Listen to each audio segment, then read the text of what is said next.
আবারও বেআইনি বাজির উপদ্রব, ঢোলারহাটে বিস্ফোরণ, প্রাণ গেল ৮ জনের।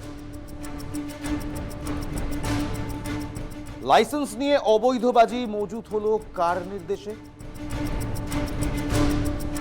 বারবার এই অবৈধ বাজির কারখানায় বিস্ফোরণ, তবুও টনক নড়ছে না কেন এই প্রশাসনের? দাম বাড়লো ওষুধের, মাথায় হাত পড়ল জনতায়। একদিকে জাল ওষুধের রমরমা, অন্যদিকে ওষুধের মূল্য বৃদ্ধি। এই দুই জাঁতাকলের মাঝখানে পিষছে আম জনতা।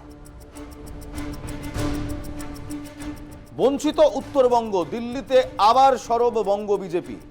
প্রশ্ন হলো, ভোট এলেই এই উত্তর দক্ষিণ তরজা কেন? বাংলা ভাগ করার চেষ্টা?